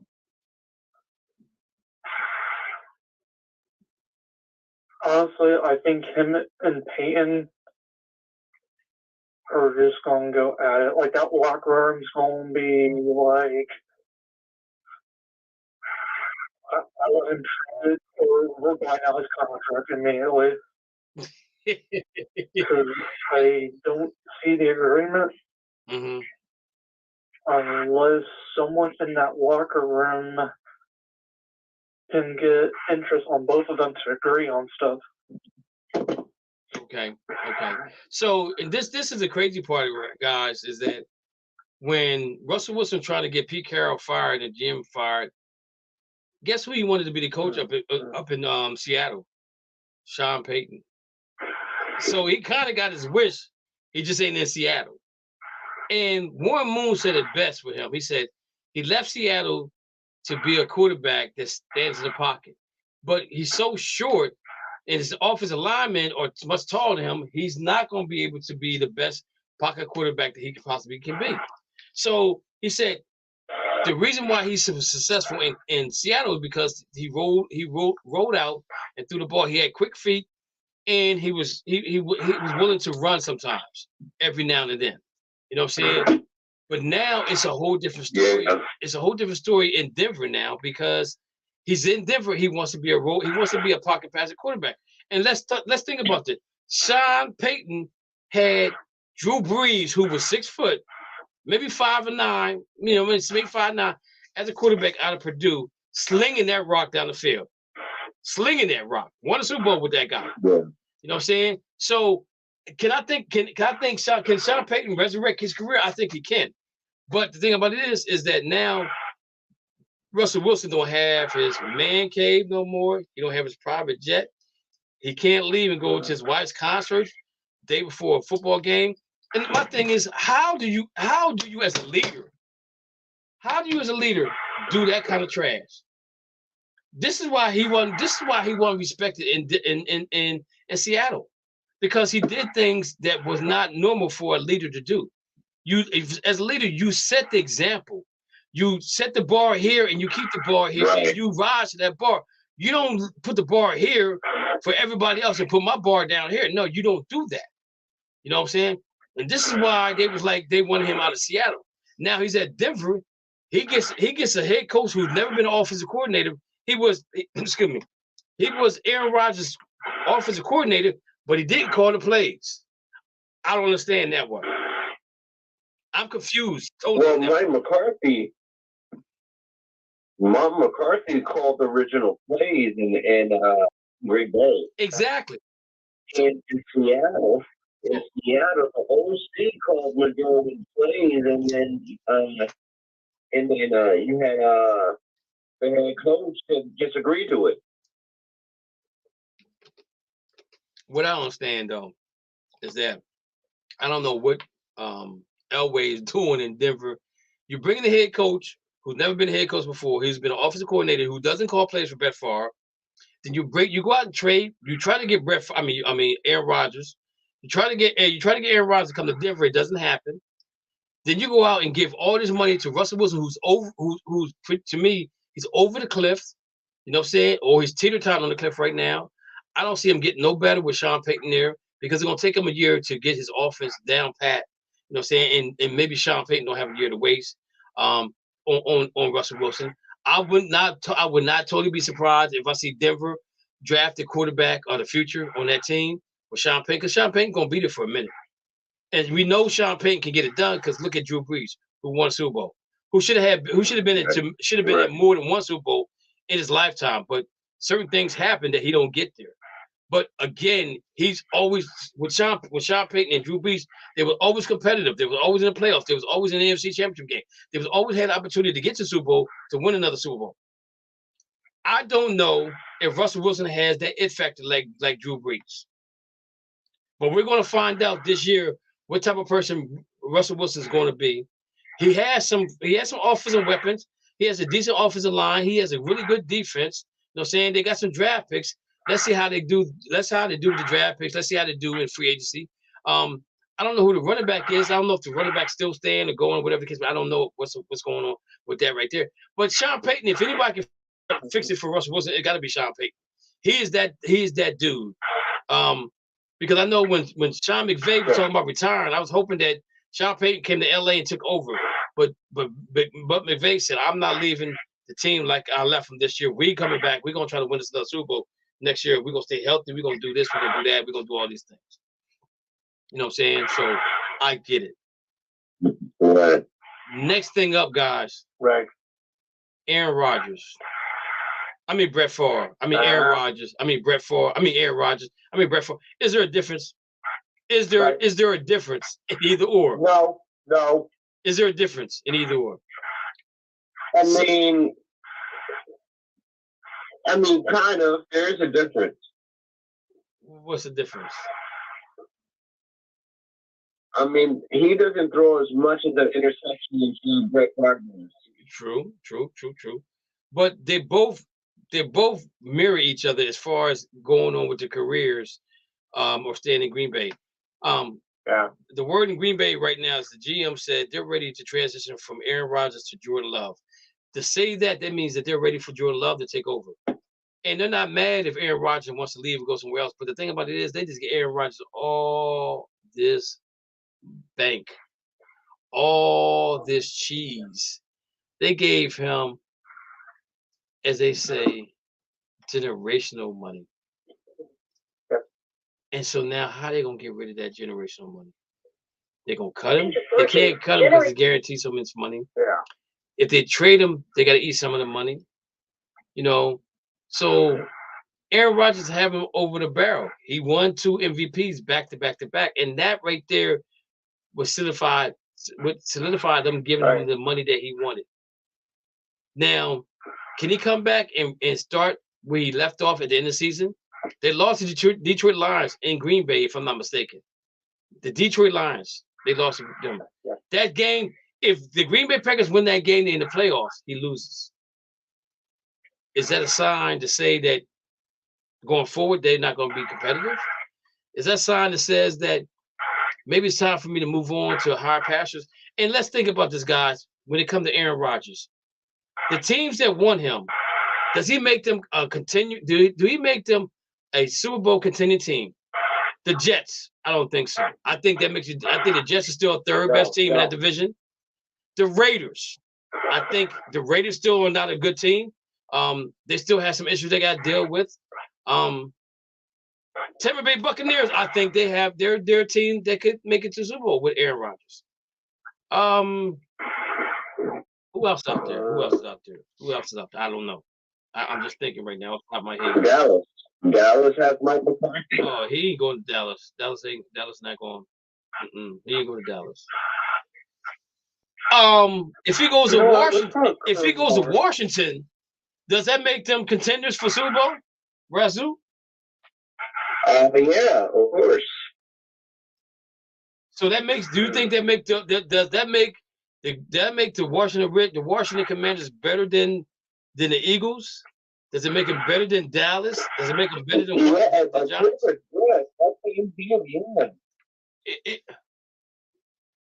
Oh, hey, I didn't know y'all released so y'all probably going after quarterback in the draft. Commanders released Carson Wentz. Yeah, we might get it. We let go Carson Wentz and tell her anything. So now let's get back to this. So you think bringing Aaron Rodgers? I'm gonna ask everybody this question. You can say yes or no if you want to explain your answer. Mr. Newcomb, do you think if Aaron Rodgers goes to the Washington Commanders, that makes him better than Philadelphia and Dallas Cowboys, sir? No, sir, not at all. No, sir, not at all. No. Do you want to elaborate? Would you like to elaborate on that? Aaron Rodgers is drama queen. And who knows when he's going to show up? The typical Aaron Rodgers.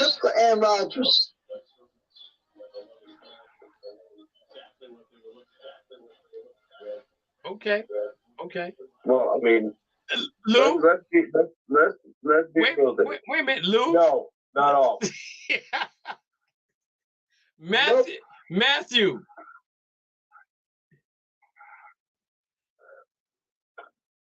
No, there's no way. You can't imagine. You can't tell me that Aaron Rodgers will enter a room with Dan Snyder and be 100% positive, saying, "Dude, you're a great dude. I want to shake your hand. Keep the team, dude. Don't sell it." So Razoo, I'm gonna say this. Yeah. I'm gonna say this. He makes Washington competitive, but he don't make them a Super Bowl favorite. Oh, of course not, because of the fact of when he's playing, who's he playing?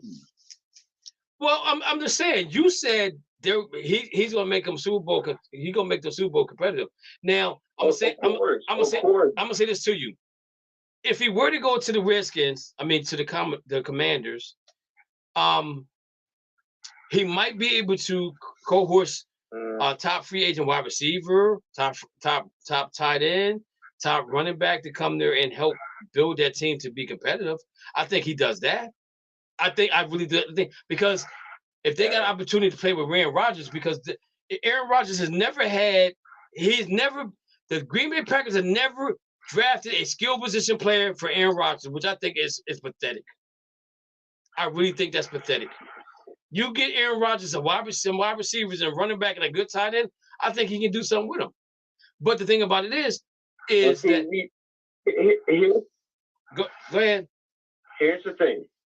We have one of the best tight ends in the NFL. We have John Bates and Cole Turner. And if you look at Cole Turner's college team, which is the Washington Huskies, he had more touchdowns thrown to him from his quarterback. So we do have wide receiver / tight end that Aaron Rodgers once had in Green Bay. So let me ask you a question. Did any tight ends make the Pro Bowl? No. Did any wide receivers for the Redskins make the Pro Bowl? Commanders, I'm sorry. Yeah. Terry McLaurin. Okay. Anybody in the backfield make the Pro Bowl? In the backfield, no. What about the offensive linemen? I think there was one, yes. Okay. So you got something to build on. So you have that wide receiver. Okay, you have a good. You got one. You got if he's not the left tackle that made the Pro Bowl, it don't really to me don't really matter because that's what you need left tackle. I personally speak. I think your running backs are good, unless somebody blows somebody out the water. If y'all can get the Jacobs from the Raiders to come to Washington, then okay, now you got a Pro Bowl. You got all pro running back. I just think that, and I'm not saying Aaron Rodgers can't do it. Only thing I'm saying is that if you give him the right help, he can definitely take a team to Super Bowl. But you gotta give him the right help. That's where you gotta give him the right help. Where Jeff Bezos can come in with the money to port some of these players over to our side. Yeah. Let me look up something real quick where you guys are set salary cap wise. Let me look real quick because see where we at here salary cap. Let me pull this up real quick. Defensively, we were ranked 7th.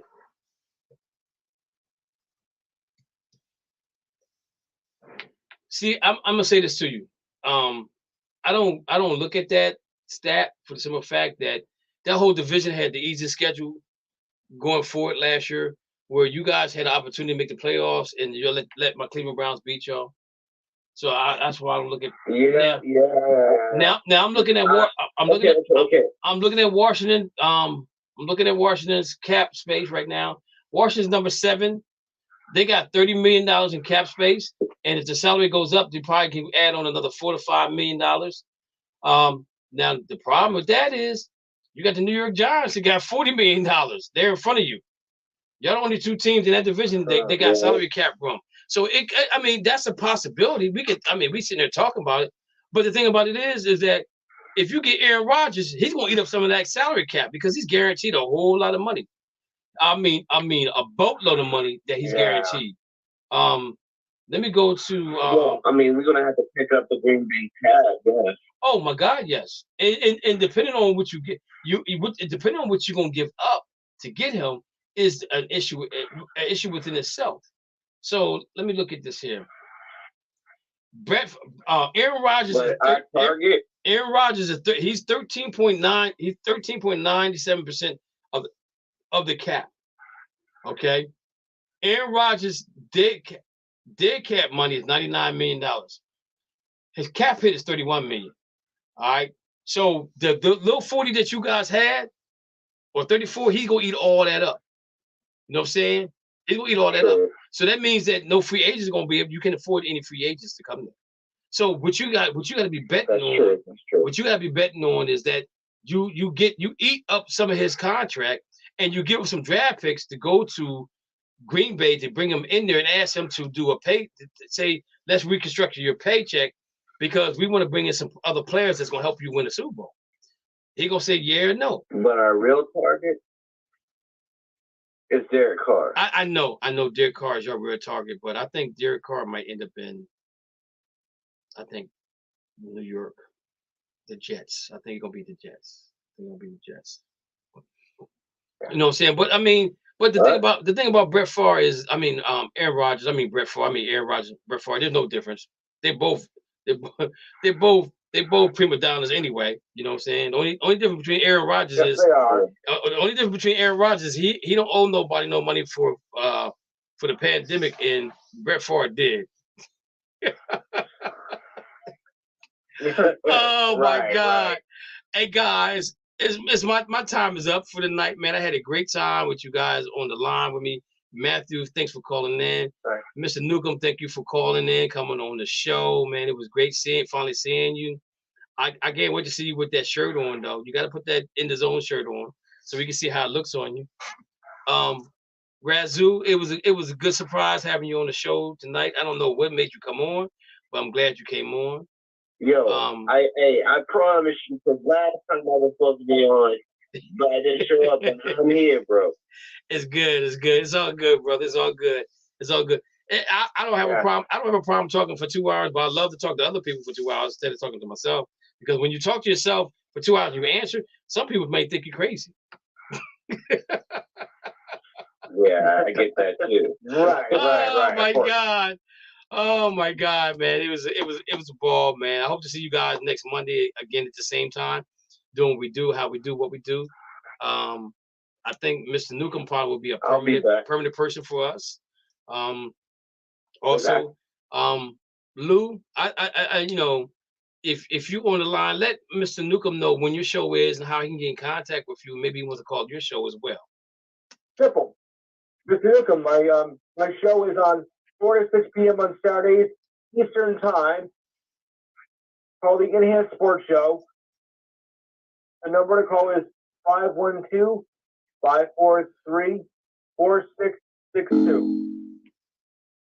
I'll repeat that one more time. 512-543-4662. And Lou, you can look at it on Facebook as well. And Lou, also, if you get a chance, you can probably inbox him the link to the show. He can come on as well on there too, because I know he tried calling the show last week, and we was having a little bit of confusion of him talking because we couldn't really hear him. So if you get a chance, send him the link. If you don't know how to do that, I can show you how to send him the link as well for the StreamYard, and you can come on and you can get in and get on with you on your sports. I think you guys would do well together as well. But again, I want to thank everybody for calling in, all the people on the live feed, all the people that saw us on TV tonight. Again, make sure you subscribe for Try TV 99. Any smart device is only $4.95 a month. Support In the Zone Sports Talk Radio, because we're trying to do something nobody else did, because none of us is born to do this. We just love to do this. You know, I ain't new to the game, but I'm true to the game. And I love to talk about sports with anybody and everybody want to sit and talk sports with me. We gonna have a blast. And from the past, when we do what we do here at the In the Zone Sports Talk Radio. With that being said, ladies and gentlemen, I want you guys to be blessed. Have a good night. Dana, man, I love you. Sorry for the situation that you're going through again, brother. I will get in contact with you, man. To lose a loved one like that is not really good, man, because life is too short, man. And, you know, if there's somebody that you love, and you don't tell them you love them, tell them you love them. Don't go to bed mad. Yeah. You know what I'm saying? That's not a good thing to do, because you never know how you're going to wake up in the morning, if they're going to be around or not. So with that being said, man, God bless everybody. Be safe out there. I love you guys. In the Zone Sports is here for you. And we're about to get out of here. Thank you for listening to the Just Us Sports Talk Show. You have been entertained in the sports world by K. Dix from Harrisburg, Pennsylvania, the small city with a large heart. Dana the Hater Clark from St. Petersburg, Florida. G-Dub from Austin, Texas. Murray E. Baskerville from Be More Careful, Baltimore, Maryland. And Coach Ricky from Charleston, South Carolina. Remember, we throw stones and we do live in glass houses. Big time players make big time plays and big time games. Stay ready to be ready.